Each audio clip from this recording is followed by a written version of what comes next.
चलो ठीक है। रेडी? हाँ सर रेडी।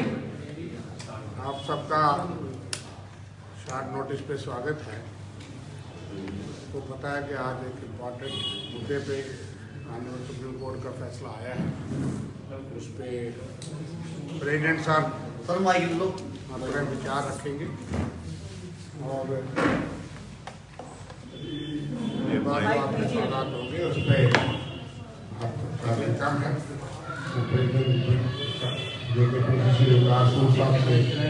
सर माइक थोड़ा जोर से बोलेंगे। सारे लोग पीछे जरा खामोशी करिए। आप सभी प्रेस के साथियों का मैं वेलकम करता हूं प्रदेश कांग्रेस कमेटी जम्मू कश्मीर के जम्मू ऑफिस में। आपका शुक्रिया कि आप जल्दी हमारे रिक्वेस्ट पे यहाँ आए हमारी प्रेस कॉन्फ्रेंस को कवर करने के लिए। आज जो डिसीजन ऑनरेबल सुप्रीम कोर्ट की तरफ से आया, जम्मू कश्मीर के जो 370 हमारे सरकार ने, बीजेपी सरकार ने हटाया था और उस पर जो पिटीशन चल रही थी उस पर जो डिसीजन आया, आज जो फैसला हुआ, मैं ये कहूंगा कि पंडित नेहरू जी, पटेल साहब, हमारे जो दूसरे यूनियन मिनिस्टर्स थे उस वक्त, उनकी तरफ से जैसे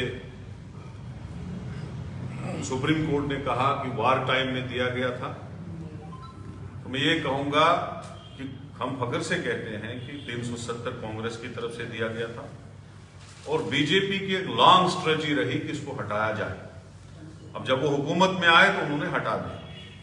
लेकिन एक चीज का हमें दुख है, जो एक्सपेक्टेशन लोगों को थी कि हमारी लैंड जो है वो सेफ रहे और हमारे जॉब्स की प्रोटेक्शन का मिले, वो उसके लिए हम कांग्रेस पार्टी की तरफ से आगे एक लंबी स्ट्रगल जो है लड़ते रहेंगे ताकि जम्मू कश्मीर के लोगों का जॉब, नौकरियां और जमीन जो यहाँ की है वो प्रोटेक्ट रहे।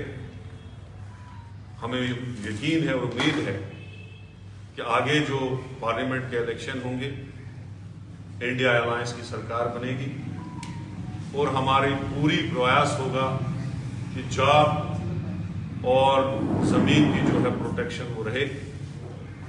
इसके बाद हमने बहुत लंबी लड़ाई लड़ी कि यहाँ पे जो 10वां साल चढ़ गया, इलेक्शन नहीं हुए थे और अभी तो छोटे छोटे इलेक्शन जो हमारी स्टेट में होते थे वो भी भारतीय जनता पार्टी ने खत्म कर दिए।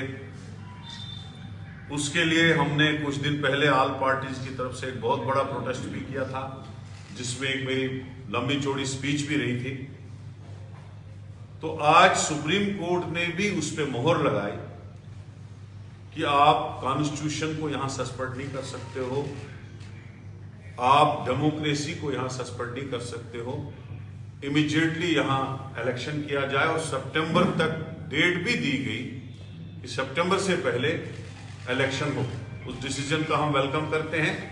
लेकिन जो लोग हमारे उस प्रोटेस्ट को, जो हमने पिछले सालों से किया, यहाँ इलेक्शन हो, यहाँ डेमोक्रेसी को बहाल किया जाए, जो उसका मजाक उड़ा रहे थे, उनको आज सुप्रीम कोर्ट की तरफ से करारा जवाब मिल गया। तीसरा, जहां तक रेस्टोरेशन ऑफ स्टेटहुड का ताल्लुक है, हमारी पार्टी चाहती है और हमारी स्ट्रगल भी रहेगी कि असेंबली इलेक्शन से पहले government of India on the direction of supreme court of honourable supreme court of India election से पहले इमीडिएटली पहले स्टेट को रेस्टोर करे, उसके बाद इलेक्शन में जाए, ये हमारी डिमांड है। तो इसी के साथ और भी जो इश्यूज उभर के आए हैं, उन पे जो कांग्रेस का स्टैंड रहा है, जैसे हमने CWC में एक क्लियर स्टैंड लिया था कि हमारा क्या स्टैंड है, कांग्रेस क्या चाहती है।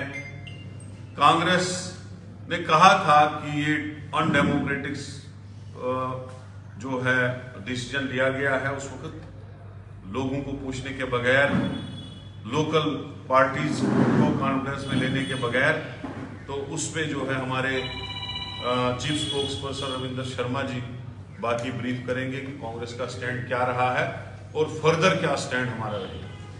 Thank you. देखिए, प्रेसिडेंट साहब ने आपको बता दिया कि एक बहुत बड़ी अहम सुप्रीम कोर्ट ने होल्ड किया है कि non holding of elections in Jammu and Kashmir was unconstitutional and undemocratic. ये बहुत करारा जवाब है उन तमाम चीज़ों का कि इतने साल से, 5.5 साल से जहाँ चुनाव नहीं हुए, 370 के खत्म करने से भी 4.5 साल से ज़्यादा हो गया, और जहाँ चुनाव नहीं हो रहे थे, वो एक रात की बात है कि उन्होंने माना कि ये अनकॉन्स्टिट्यूशनल था और अनडेमोक्रेटिक था, ये होल्ड किया। ये गवर्नमेंट ऑफ इंडिया के लिए एक बहुत करारा जवाब है और ये बहुत ही सिग्निफिकेंट उनकी जजमेंट है इस मामले में। और ये भी कहा कि जल्दी इलेक्शन हो, लेटेस्ट बाई 30 सितंबर 2024।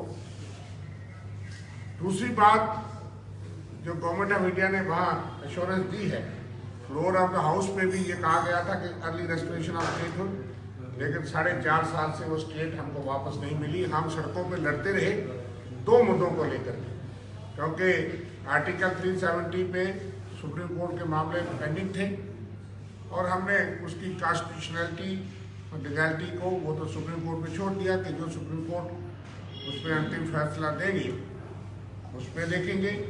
लेकिन स्टेटहुड रेस्टोरेशन, स्टेट को तोड़ना ही उस वक्त कोई हम गैर जरूरी समझते थे कि स्टेट को तोड़ा गया, जनता की भावनाओं के साथ खिलवाड़ किया गया कि ऐतिहासिक रियासत को, डोगरा स्टेट को तोड़ना एश्योर किया। अब सुप्रीम कोर्ट में भी उन्होंने ये एश्योर किया है, सुप्रीम कोर्ट ने उस पर कहा है कि उन्होंने ये एश्योर किया है, और हम ये चाहते हैं कि उन्होंने कहा कि अर्ली रेस्टोरेशन होनी चाहिए।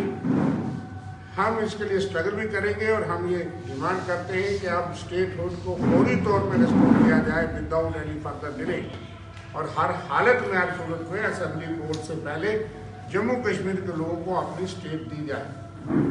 दूसरी बात जो हमने कहा है कि हम कमिटेड हैं कि लोगों की भावना और लोग बात है कि हमारी लैंड और जॉब पे जो प्रोटेक्शन थी वो ख़त्म हो गई, जिसके लिए गवर्नमेंट ने भी उस वक्त ये वादा किया था।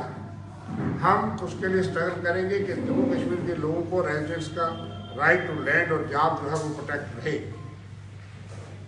हमारी कांग्रेस वर्किंग कमेटी ने भी ये कहा था कि 6 अगस्त 2019 को जो स्टेट कांग्रेस वर्किंग कमेटी का रहा वो मैं आपके लिए दोहरा देता हूँ। हमने ये कहा था कि ये अनडेमोक्रेटिक तरीका है और उसमें यूनिलैटरली गवर्नमेंट ने ये किया था। डेमोक्रेसी में उन्होंने लिखा था कांग्रेस वर्किंग कमेटी ने कि article 370 was conceived and crafted by Pandit Jawaharlal Nehru, Sardar Patel, Dr. B.R. Ambedkar, assisted by N. Gopalaswamy Iyengar and V.P. Menon. Article 370 is the constitutional recognition of the terms of the instrument of accession between the state of Jammu and Kashmir and India. It deserved to be honored and was amended after consultation with all sections of people and strictly in accordance with the Constitution of India.